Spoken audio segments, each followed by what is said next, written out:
He crossed the Atlantic with a crew hardened by battle, wielding iron weapons and driven by ambition. These were the Vikings, seasoned fighters who had already claimed distant lands. But when they arrived in a place they later named Vinland, things didn't go as expected.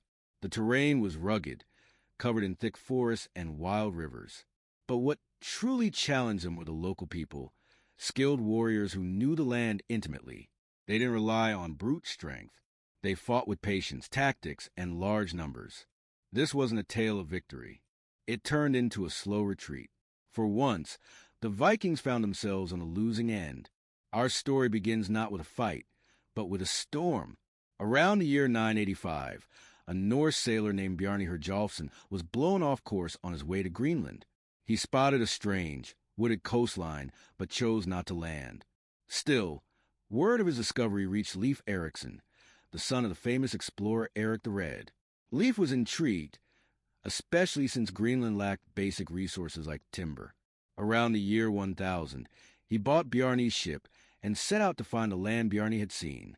What he found exceeded expectations. Leif explored several areas, giving them names like Helgeland, likely Baffin Island, Markland, probably Labrador, and finally Vinland, so named for the wild grapes he saw growing there. The rivers were full of large salmon, the forests thick with wood. To a people used to Greenland's harsh climate, this place felt like a dream. Leif and his crew of 35 set up a small camp, most likely the remains we now know as Lons Meadows in Newfoundland. They spent one winter there, then returned to Greenland with ships full of timber and grapes. News of the discovery spread quickly. It meant fresh resources and the hope of a new future. Soon, others followed. Leif's brother, Thorvald, led the next expedition. Not long after, a wealthy Icelandic trader named Thorfinn Karlsefni launched a much larger mission to build a permanent settlement. Around 1010, Karlsefni set sail with 3 ships and roughly 130 to 160 people. They brought not just tools, but women and livestock. This wasn't just exploring. This was an attempt to settle. That's when they met the people already living there, known in the sagas as the Skrælingr. The exact meaning of that Old Norse word is unclear. Some think it referred to their fur clothing. Others think it was a dismissive term. Either way, these people were the ancestors of modern First Nations or Inuit groups, likely to be Otic, or related to the Dorset or Thule cultures, all of whom had lived in the region for generations. The first contact was cautious and focused on trade. The locals came in small boats and were curious about Norse tools and goods. They exchanged valuable furs for strips of red cloth to wear as headbands. The Norse even gave them milk, a new food for the native people.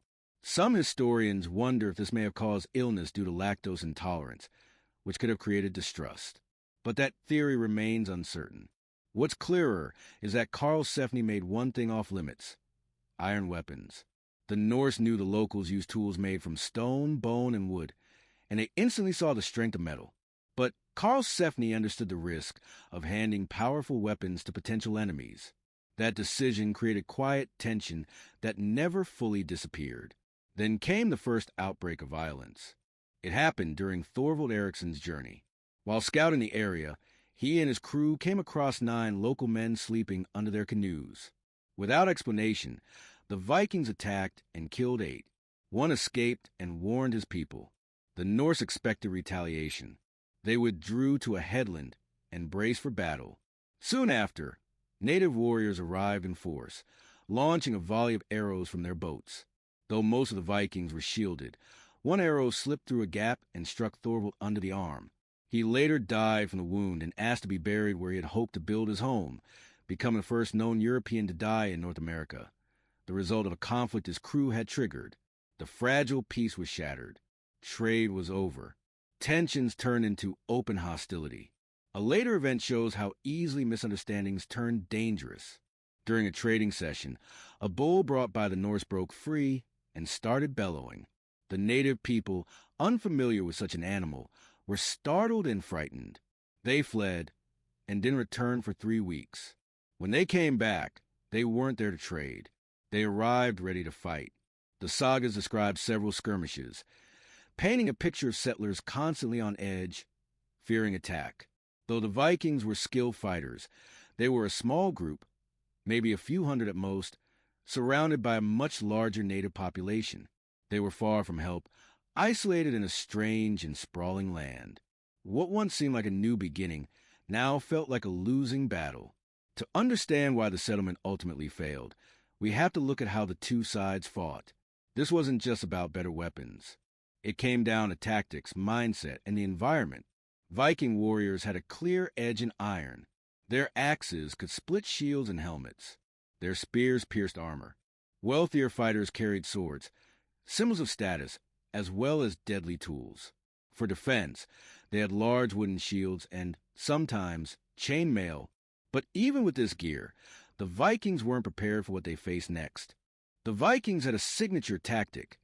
The shield wall, rows of overlapping shields, nearly unbeatable in open battle. But in Vinland, that didn't matter. The local warriors didn't use iron. Their weapons were made from the land, clubs, bone-tipped spears, and, most critically, bows and arrows. It looked like a mismatch. But the indigenous fighters didn't challenge the Vikings directly. They avoided head-on fights, relying instead on speed, stealth, and knowledge of terrain. They struck quickly, then disappeared into forests before the Norse could respond. The Vikings were trained for face-to-face battles on flat ground. In Vinland, they were hit from all directions. Arrows targeted weak spots, faces, legs, gaps in armor. The shield wall was built for frontal defense, not ambushes from every side. It was exhausting. The sagas tell of war cries and surprise weapons, like one described as a loud, spinning object that frightened the Norse so badly they broke formation. Whether fact or myth, the fear was real. Numbers made things worse. Thorfinn Karlsefni's expedition had maybe 160 people. Native communities nearby could easily outnumber them.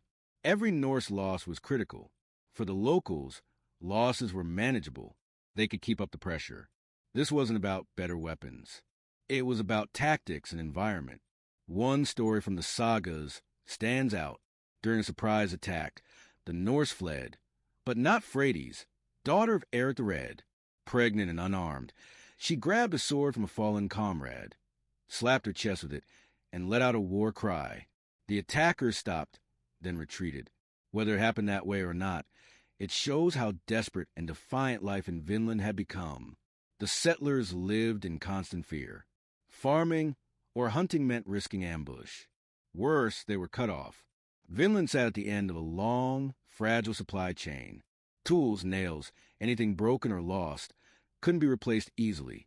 Greenland couldn't support them. They didn't leave after one defeat. It was a slow, hard decision.